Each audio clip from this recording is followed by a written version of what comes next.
자, 오늘 베드로 전서 4강을 같이 공부하겠습니다. 이렇게 뭐 한글날이며 또 개천절이며 이런 공휴일들이 있어가지고 이게 좀 그 맥락이 조금 느슨해진 감이 없지 않아 있습니다만은 오늘 베드로 전서와 후서를 이제 다음 주에 끝낼 수 있을 것 같아요. 그러니까 베드로 전서가 이제 5장까지 있고 또 베드로 후서가 3장까지 있거든요.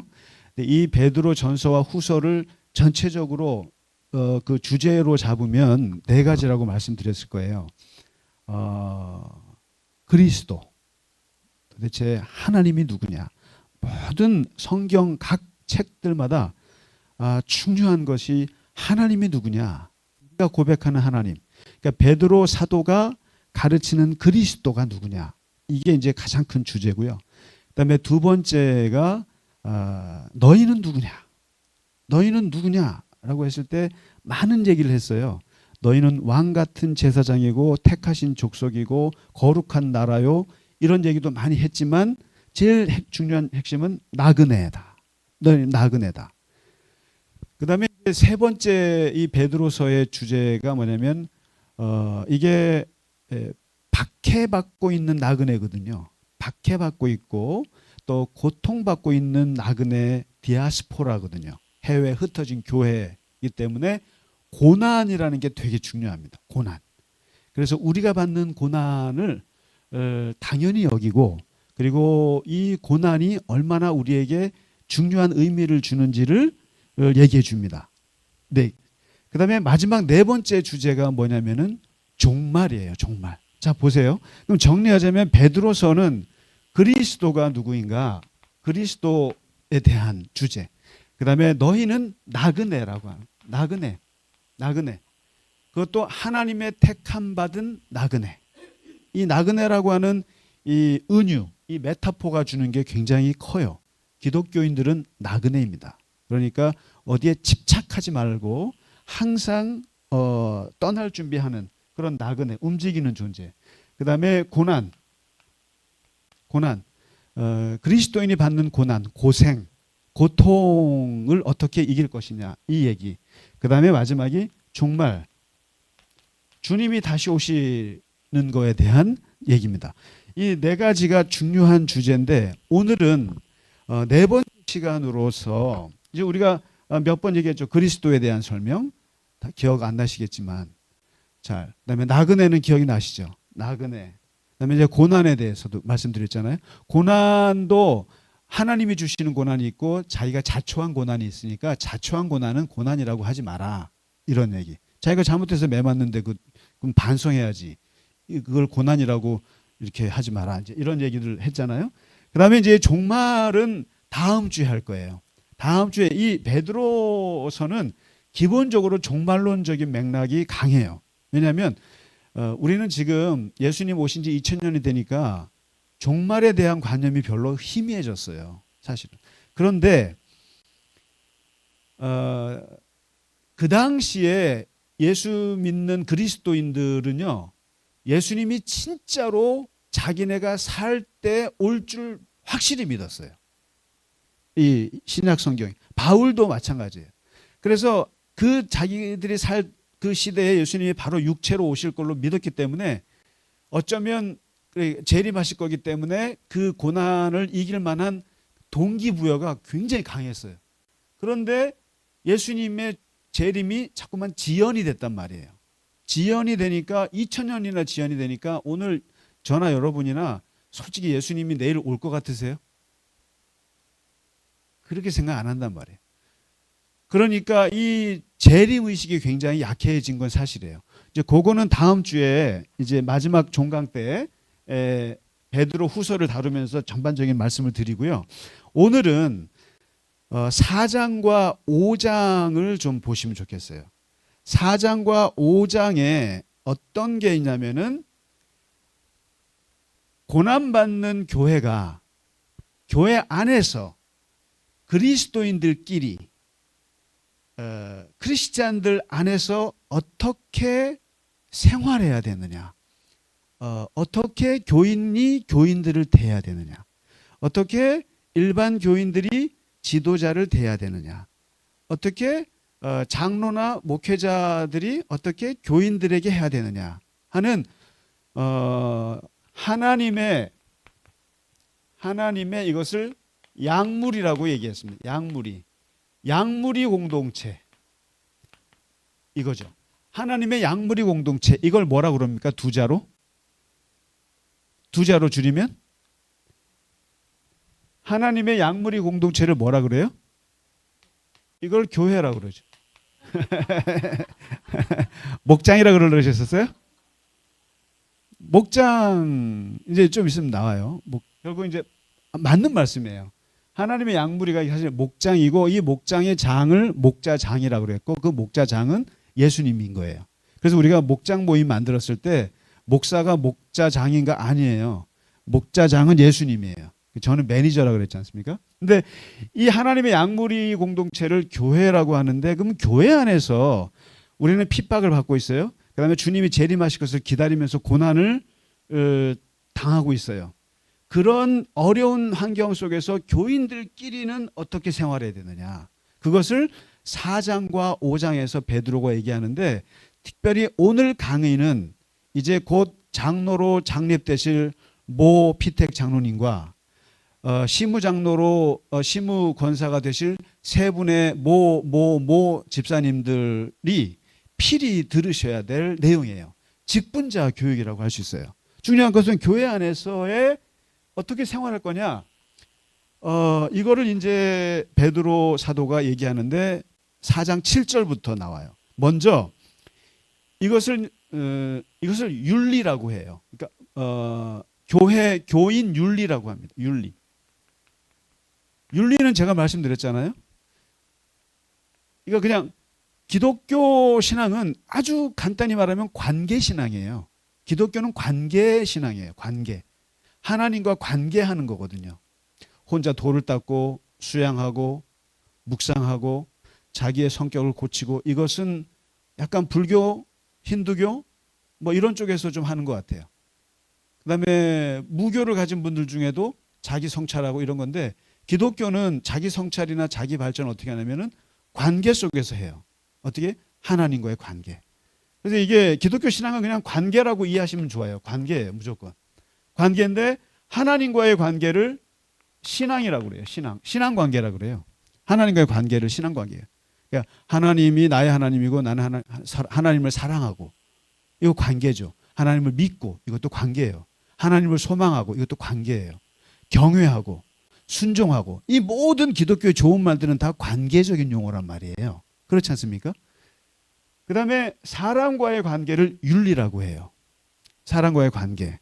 사람에게 정의를 행하는 것, 사람들에게 신뢰를 갖는 것, 사람들을 사랑하는 것, 사람을 믿어주는 것, 사람을 대접하는 것, 긍휼히 여기는 것, 불쌍히 여기는 것 이런 좋은 말들 있잖아요. 이런 말들이 다 관계적 용어인데 이걸 나누면 하나님과의 관계, 사람과의 윤리. 근데 오늘 얘기는 교회 안에서 사람들한테 해야 할 기본적인 태도, 기본적인 자세, 그 다음에 에티켓, 이것, 교회가 어떻게 움직여지는가를 보여주는 교회 윤리를 얘기해 주는데 이게 이제 어떻게 보면 직분자들의 윤리가 되겠죠. 세 가지 덩어리가 있어요. 세 가지 덩어리가 있는데 한 덩어리는 이제 이것을 제가 일반 윤리라고 말할 수 있죠. 일반 윤리, 일반적인 태도를 말하는 건데 그게 4장 1절부터 11절까지 거기에 나와 있어요. 기본적으로 모든 교인들이 알아야 될 거예요. 목사부터 모든 직분자들과 모든 교인들이 갖춰야 될 건데 재밌는 게 바로 7절에 만물의 마지막이 가까이 왔으니 이렇게 말해요. 그렇잖아요. 베드로는 기본적으로 종말적인 의식이 있어요. 종말적인. 항상 우리가 항상 마지막 때가 가까이 왔으니 너희는 정신 차려라. 근신하라. 이제 그렇습니다. 만물이 그러니까 주님이 곧 오신다고 이 아주 긴박한 종말의식을 갖고 있으면 이제 두 가지가 있을 수 있어요. 하나는 에라 모르겠다. 뭐 주님 곧 오실 텐데 뭐 그냥 다 재산 팔아버리고 다 하고 산으로 올라가서 주님 기다리지 하고 하는 뭐죠? 그런 그 시한부 종말론이 등장하죠. 그래서 옛날에 다미 선교회 1992년도인가 그때 난리가 났었잖아요. 10월 30일 날 주님 오신다고 해서 집 다 팔고 가정 다 때려치고 모여가지고 기다리다가 안 오셔갖고 그 이장님 씨는 감옥 가고 뭐 난리 났었죠. 그런 방법이 있고, 그런데 베드로 사도가 말하는 만물이 마지막 때가 가까이 왔을 때 해야 될 것은 더욱더 정신을 차리고 더욱더 성실하고 더욱더 기도하라. 그러면서 교회 안에서는 주님이 오실 걸 생각하면 첫째 이렇게 말합니다. 뜨겁게 사랑하라. 뜨겁게 사랑하라. 첫 번째 사랑의 윤리를 말합니다. 사랑의 윤리. 사랑과의 관계에서 뜨겁게 사랑하라. 사랑은 허다한 죄를 덮느니라. 그러니까 결국에 교회 공동체, 하나님의 양무리 공동체가 유지되고 하나님 앞에 마지막 재림 때 우리가 준비될 수 있는 가장 중요한 토대는 사랑이다. 그러니까 보세요. 아무리 정의가 중요하고 아무리 율법이 중요하고 규칙이 중요하고 다 중요해도 기본적으로 사랑이라고 하는 거 없으면요, 그것은 다 쪼개지게 마련입니다. 쪼개지. 공동체는 따뜻해야 되거든요. 따뜻한 게 토대다. 그러니까 서로 뜨겁게 사랑하라. 사랑하라. 이게 대전제입니다. 교회의 대전제예요. 대전제고, 두 번째 그 사랑을 토대로 해서 얘기하는 게 뭐냐면은 대접할 때 서로 대접하기를 원망 없이 하라. 불평하지 말고 따뜻하게 대접하라. 이게 이제 이 사랑의 윤리의 구체적인 말로 대접의 윤리가 나와요. 대접의 윤리. 이게 뭐겠어요? 서로 먹여주고 서로 하는 건데, 이것이 마치 우리가 대접이란 말을 그 순댓국 한 대접을 대접하는 거 이런 것만 대접이 아니라 대접의 윤리는 이게 존중의 윤리예요. 존중. 기본적으로 타인을, 다른 교인을 존중하는 마음에서 나오는 게 대접이거든요. 대접. 대접하는 게 참 귀한 거거든요. 이게 그 사람을 존중하지 않으면 대접을 하겠어요? 못합니다. 존중하지 않고는 대접을 못해요. 그렇기 때문에 이 존중하라는 것이고, 이 대접을 할 때와 대접 받을 때가 있는데, 대접을 할 때는요, 이게 원망 없이 하지 말라는 거예요. 왜 그러겠어요? 돈 아깝다고 생각하지 말라는 뜻이에요. 돈 아깝다고 생각하면 대접 못해요. 대접 못하고, 그 다음에 대접 받는 사람 있잖아요. 대접 받는 사람은 필히 해야 될 게 있어요. 잘 먹어야 돼요. 기쁜 마음으로, 고맙게, 박수 치면서. 우리가 이게 대접을 하는 영성만 강조하지 대접 받는 거에 대해서는 사람들이 생각 안 해요. 근데 대접 받는 것도, 대접 잘 받는 것도 굉장히 귀한 영성이에요. 그러니까 뭐냐면 한번 생각해 보세요. 내가 뭘 주잖아요. 뭘 주면 아우 싫어요, 저 안 먹어요 이러면요 되게 기분 나빠요.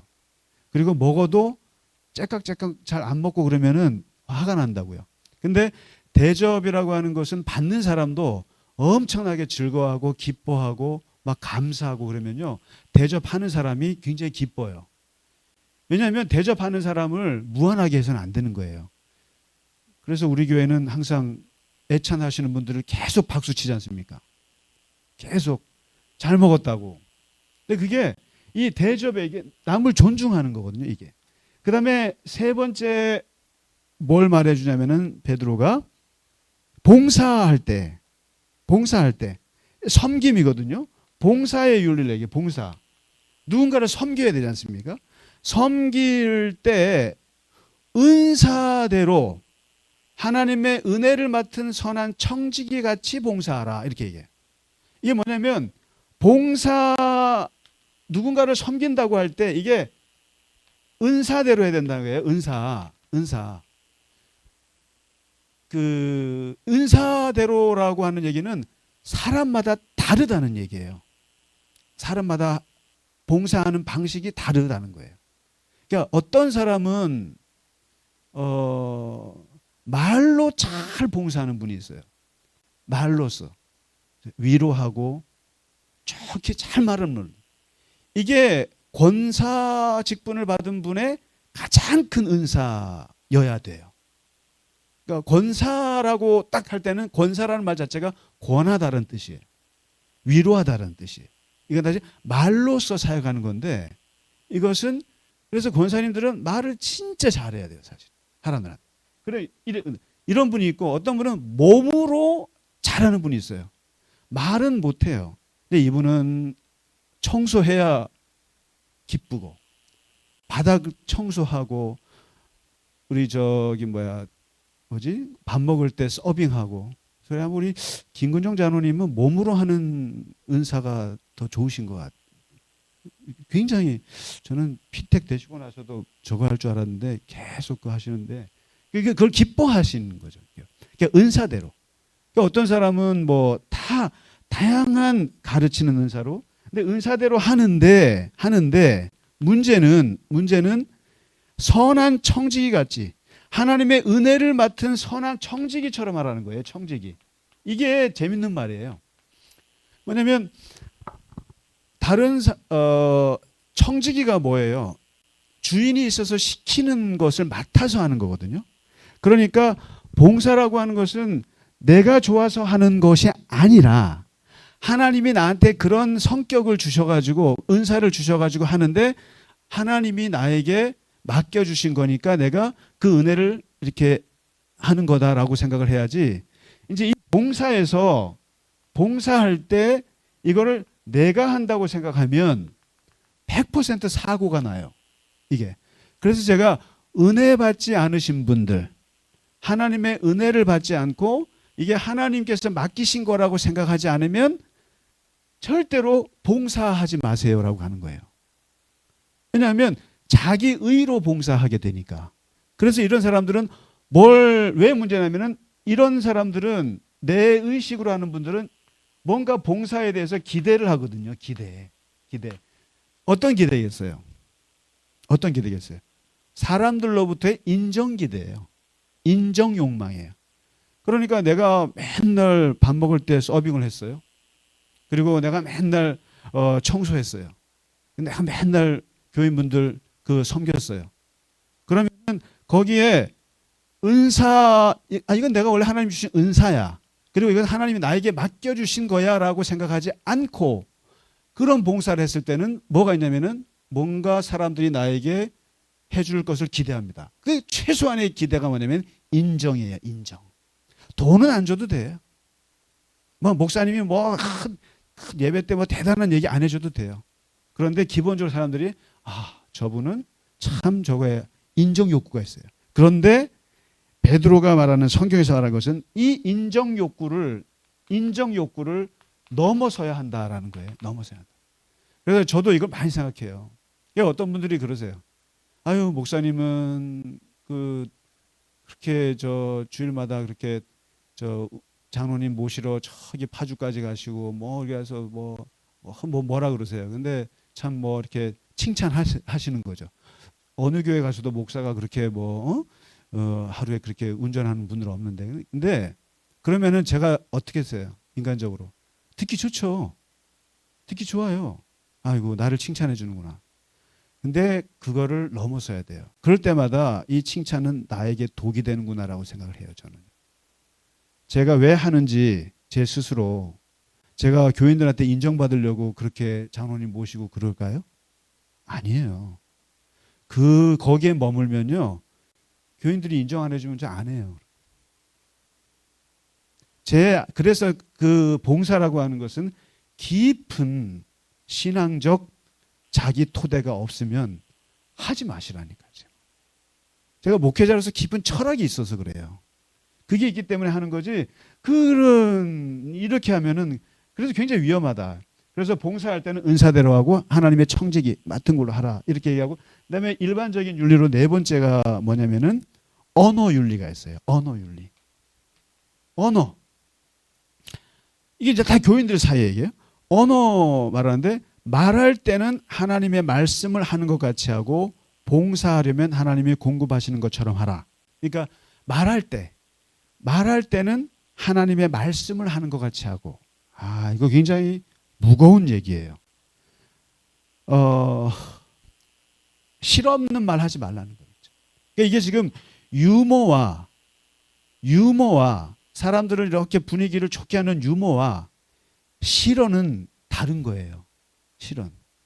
저는 이 부분에 굉장히 많이 찔려요. 사람이 여기서 안 찔리는 사람이 어디 있어요? 이게 입이 야고보 사도가 말했듯이 입이 이게 통제가 됩니까? 통제가 안 되죠. 그런데 베드로는 이 입을 말할 때는 하나님의 말씀을 하는 것처럼 무겁게 하라 이런 거겠죠. 무겁게 하고 또 신앙적인 말을 하고 그리고 은혜의 말을 하라 이런 거겠죠. 어쨌든 참 이거는 감당하기 어려운 말씀인 건 분명해요. 그러나 항상 갖고 있어야 되죠.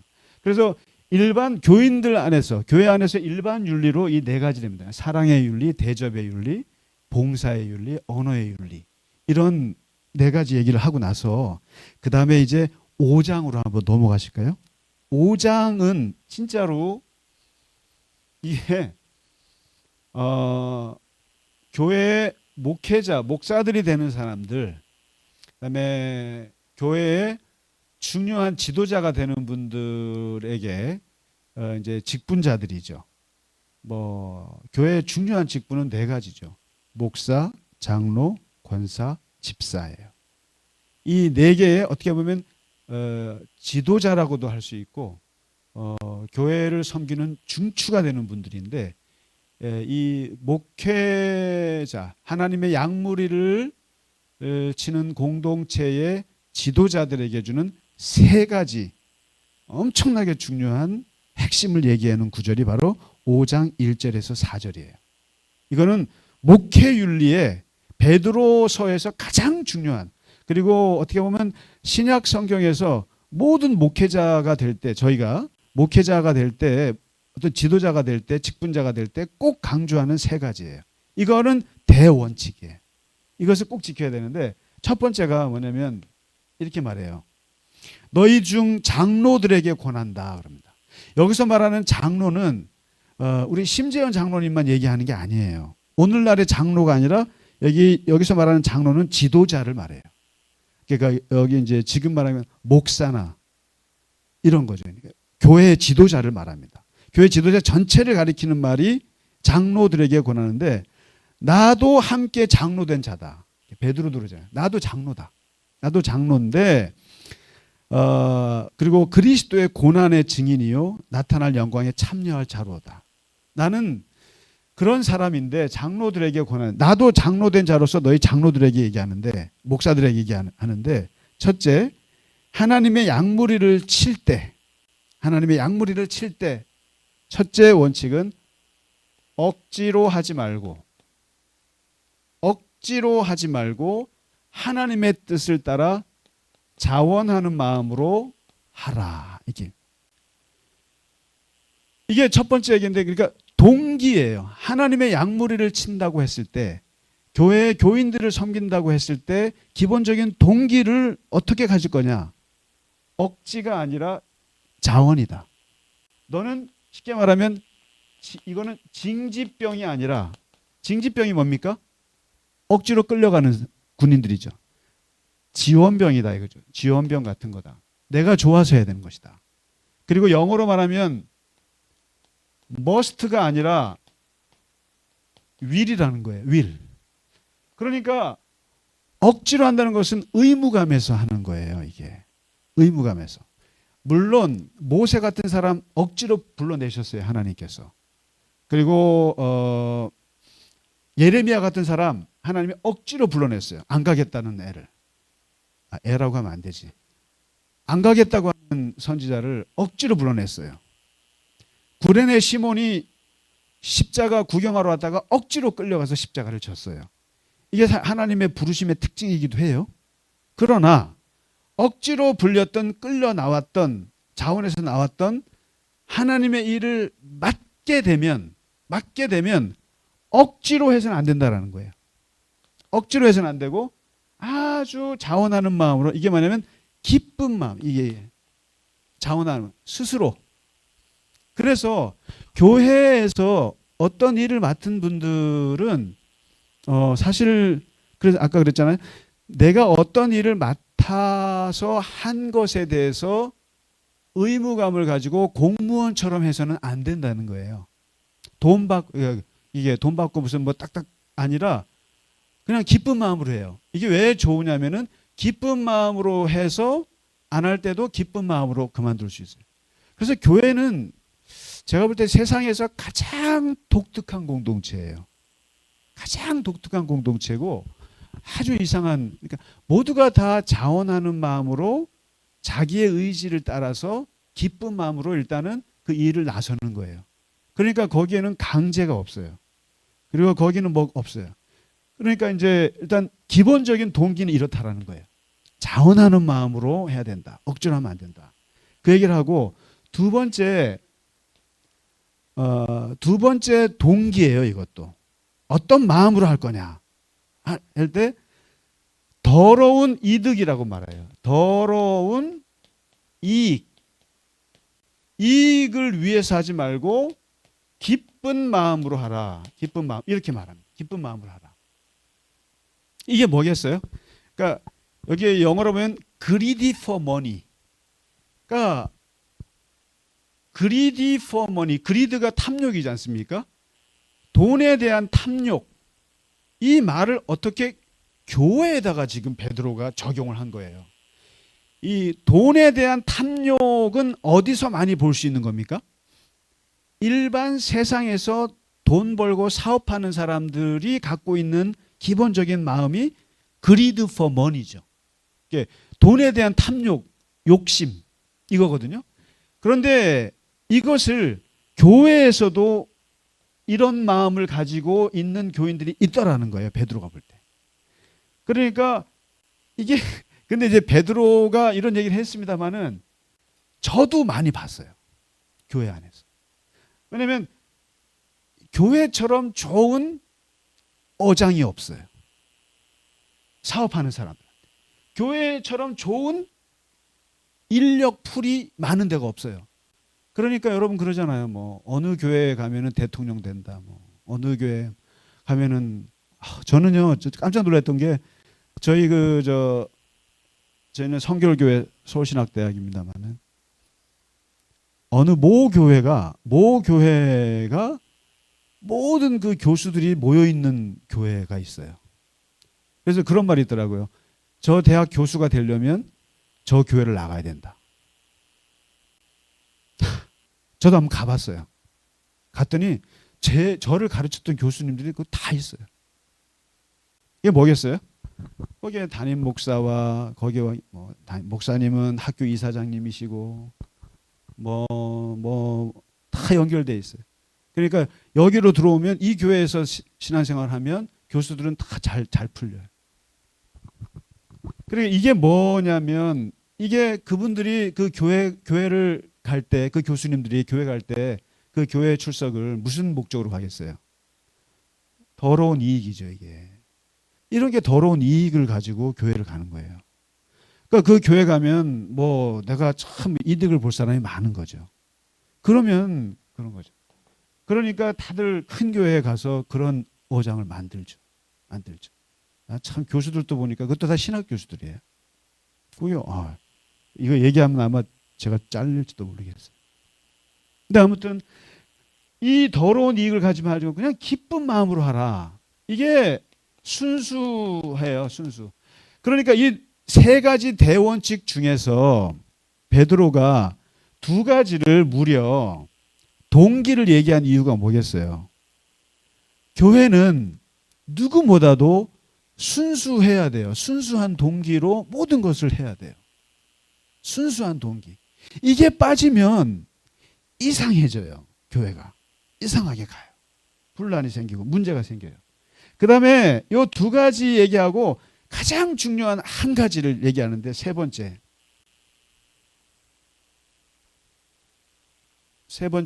얘기하는 것이 이게 사실상 굉장히 중요한 핵심인데요. 주장하는 자세를 하지 말라. 이게 주장하는 자세 하지 말고 대신 본을 보이라 이렇게 얘기합니다. 그러니까 지금 베드로가 말하는 이 지도자 윤리 양무리를 치는 지도자들에게 있어서 제일 중요한 건 두 가지 동기 얘기했잖아요. 그리고 한 가지 얘기하는데 딱 한마디예요. 지배하려고 하지 마라. 사람을 지배하지 마라. 지배하려고 하지. 이 지배하지 말라라는 말 속에 어떤 게 들어있겠습니까? 지배한다라는 말은 이걸 뭐라 합니다. 권력이라 그러잖아요. 권력. 여러분 권력은 저기 정치 세계만 있는 게 결코 아닙니다. 이 세상 모든 분야 곳곳에 우리의 관계 속에 있는 게 권력 행사예요. 다. 가서 쓰레기 주워와, 가서 뭐 해와. 내 말이 통하는 건 다 권력이에요. 권력을 무슨 뭐 우리 저 대통령만 갖고 있는 그런 거라고 생각하면 결코 안 됩니다. 내가 얼마나 많이 권력을 부리는지 몰라요. 예를 들면 제가 전사님 저 방송 끄세요. 이것도 권력이에요, 사실. 이런 게 다 그런데 이 교회 안에서는 이 권력 행사가 예를 들면 제가 권사님 이거 좀 해주세요. 했어요? 권사님 그렇게 할게요. 이런 건 아주 이래야 되는데 예를 들면 일방적으로 하는 거, 일방적으로 행해지는 모든 권력 행사는 그걸 제가 그랬잖아요. 폭력이다. 근데 보면 교회 안에서 이게 뭐냐면 예를 들면 이런 거예요. 지배하는 자세로 하지 마라. 우리가 제가 그 영어 속담에 Don't preach me 그러잖아요. Don't preach me. 그 뭡니까? 어머니가 잔소리하고 친구가 뭐 이렇게 하면 Don't preach me. preach가 뭐예요? preach. 설교잖아요. 설교. 나한테 설교하지 마. 이거든요. 뭐냐면 가르치려고 하지 마. 일방적으로 나를 가르치려고 하지 마. 일방적으로 나한테 이래라 저래라 하지 마. 이거요. 그러니까 이런 것들이 다 교회 안에서 누군가를 지배하려고 하고 그래서 이 함부로 저거 하는 거요. 지시하는 거. 그 다음에 막 내가 일부러 가르쳐 주려고 하는 것. 그리고 일방적으로. 참 어떨 때 보면 카톡이 전 많이 오진 않는데 내가 정말 보기 싫은 건데 그냥 막 보내오는 분이 있어요. 막 보내와요. 너도 알아야 된다고. 나는 아주 그때 너무 불쾌해요. 그리고 내가 이런 거 하지 마세요라고 하면은 또 그건 내 글은 또 보지도 않아요. 또 왜 안 보지? 그러니까 이런 게 지배하는 자세예요. 네가 뭘 알아 하고 그냥 막 가르치려 들어요. 그래서 제가 제 직업이 너무 나쁜 직업이라 이게 설교하는 직업이에요. 돈 프리치 하는데 그 프리치 하는 사람이란 말이죠. 그래서 제가 가급적이면 설교 때 외에는 그날은 하나님께서 그날을 공식적으로 나에게 세워진 날이고 하나님의 말씀으로 강대상에서 세우는 날이기 때문에 하나님의 말씀을 전하고 하지만 그 외에는 어떠한 인간관계에서도 지시하거나 강요하거나 그리고 막 가르치려 들거나 하는 걸 제가 굉장히 조심해요. 굉장히. 왜냐하면 지배하는 주장하는 자세로는 안 돼요. 이게 폭력이라고요, 사실은. 남들에게. 그다음에 어떤 일이 벌어졌을 때 막 자기가 막 해석해 주는 거. 그래서 이렇지 않습니까? 우리 교인분들이나 이렇게 얘기해 보면 많은 고민들이 있단 말이에요. 고민들이 있고 얘기하면 제가 제 마음 같아서는 이거는 이런 거라고 이렇게 하세요라고 말하고 싶겠죠. 시원시원스럽게. 근데 그렇게 말 못해요. 그냥 듣기만 해요. 이럴 수 있겠죠. 저럴 수 있겠죠 정도지 강요하거나 안 된다는 거죠. 그래서 이 일방적인 대화가 얼마나 나쁜 것인가. 그래서 베드로가 말하는 거예요. 이것만 이루어지면 사실은 이것만 이루어지면 문제는 다 풀려요. 누군가가 지배하려고만 하지 않으면 교회 안에서 문제 일어날 건 하나도 없어요. 사실은. 그렇지 않습니까? 그렇죠. 그래서 대신 뭘 보여주냐면은 본을 보이라는 거예요. 본을. 이게 example. 예를 보여주면 되는 거예요. 그냥 예를. 야, 너 똑바로 예배 드려. 그러지 말고 내가 똑바로 예배 드리면 되는 거예요. 그냥. 너 똑바로 살아 그러지 말고 내가 똑바로 살면 되는 거예요. 그러니까 이게 베드로가 기가 막힌 얘기예요. 말로써 누군가를 바꿀 수 없다 이거예요. 말로써 누구를 가르쳐서 바꿀 수 없다. 대신 너가 그렇게 삶으로써 그것을 그냥 보면서 사람들이 천천히 바뀌는 것이다. 왜? 아까 그러잖아요. 억지로 하지 말고 자원하는 마음으로. 사람은 억지로 해서 되는 건 하나도 없어요. 특히 교회의 직분자들에게 있어서 가장 중요한 것은 사람은 억지로 바뀌지 않는다. 강압으로 바뀌지 않는다. 그것을 가장 잘 보여주는 공동체가 세상의 유일한 공동체가 교회 공동체예요. 교회 공동체는 세상에 어떤 권력이 와고 어떤 대단한 나라의 높은 사람이 와도 통하지 않는 것이 교회예요. 그래서 수많은 교회 역사는 다 순교의 역사예요. 로마 황제 웃기지 마라. 황제가 와서 때려잡는다고 해도 교회는 안 들어요. 내 마음에 움직이지 않으면 안 듣는 곳이 교회예요. 교회는 아주 자유로운 하나님 외에는 안 들어요. 그러한 교회인데 그러한 사람들인데 거기다 대고 억지로 뭘 주장해요? 안 통하는 거예요. 교회는 그게 안 통합니다. 그러니까 이 주장하는 자세를 하지 마라. 이 얘기를 하거든요. 그러니까 사실 잘 생각해 보세요. 이 세 가지의 베드로가 말하는 이것만 지켜진다면 첫째, 억지로 하지 말고 자원하는 마음으로 하라. 둘째, 더러운 이익을 위해서 하지 말고 순수한 마음으로 하라.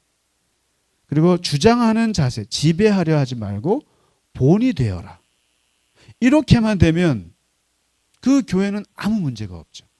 이게 이제 지도자들의 덕목이라는 거예요. 지도자들의 덕목. 그리고 마지막으로 그러면 내가 지도자들에게만 그러느냐? 아니다. 그 지도자들을 따르는 일반 교인들에게도 얘기해 주는데 마지막입니다. 12절부터 마지막 나오는데 간단하게 5절부터구나. 5절부터 8절까지는 일반 교인들에게 주는 부탁이 있어요. 그게 뭐냐면 첫째, 장로들에게 순종하라. 자, 이 보세요. 처음부터 장로들에게 순종하라 그랬으면은 교인들이 어떻게 하겠어요? 목사들에게 순종하시오 그러면은 좋아하겠어요? 아니에요. 근데 베드로가 뭘 말하냐면 먼저 목사와 장로들 지도자들의 얘기를 해요. 너희는 순수한 마음으로 해라. 자원하는 마음으로 해라. 그리고 교인들을 지배하지 마라. 이렇게 얘기했단 말이에요. 함부로 교인들을 지배할 생각하지 마라 라고 얘기해 놓고 나서 지배하지 않는 목사, 지배하지 않는 장로 그들에게 너는 어떻게 하라? 순종하라. 근데 놀라운 게 뭔지 아세요? 사람들은 지배하는 목사들에게 순종하려고 그래요. 교인들이요. 지배하고 그러면서 뭐라 그래요? 카리스마가 있어. 우리 목사님 화끈해. 저는 그걸 정말 싫어해요. 그런 게. 이게 성경적인 게 아니에요. 화끈하고 밀어붙이고 막 이런 것들을 사람들은 더 백성들은 좋아해. 근데 베드로는 거꾸로 얘기하는 거예요. 지배하지 않는 장로, 지배하지 않는 목사에게 순종하라는 거예요. 오히려. 그러면은 그 순종이 얼마나 아름다운가. 그 다음에 두 번째, 겸손으로 허리를 동이라. 하나님은 교만한 자를 대적하고 겸손한 자에게 은혜를 준다. 그 다음에 하나님의 능하신 손 아래 겸손하라. 때가 되면 높이시리라. 겸손을 얘기합니다. 겸손하라. 그리고 염려를 다 주께 맡기라. 그가 돌보신다. 그리고 마지막이 근신하라. 깨어라. 마귀를 대적하라. 마귀가 우는 사자처럼 삼킬 자를 두루 찾느니라. 자, 이렇게 하면서 이야기를 마치거든요. 그러니까 오늘 이야기는 사실은 직분자 강의가 되겠습니다. 그래서 교인 전체에게 하는 네 가지 윤리, 사랑의 윤리, 대접의 윤리, 봉사의 윤리, 언어의 윤리, 이 얘기. 그리고 지도자들에게 하는 얘기 세 가지. 그리고 일반 교인들에게 하는 네 가지. 이렇게 해서 하나님의 양무리 공동체를 어떻게 목회를 하고 해야 되는지에 대해서 사도 베드로가 한 가장 위대한 목회 지침이라고 말할 수 있겠습니다. 그래서 이 베드로 전서 4장과 5장은 목회, 하나님의 양무리를 치는 것에 대한 귀한 원칙을 얘기해 주고 있다고 말할 수 있겠습니다. 자, 오늘은 여기까지 마치고 다음 주에 베드로 후서로 넘어가서 이제 마지막 종말이라고 하는 대주제를 놓고 공부하도록 하겠습니다. 그리고 다음 주 종강 끝나면 우리는 강화도로 가겠습니다. 이렇게. 자, 마치도록 하겠습니다. 감사합니다.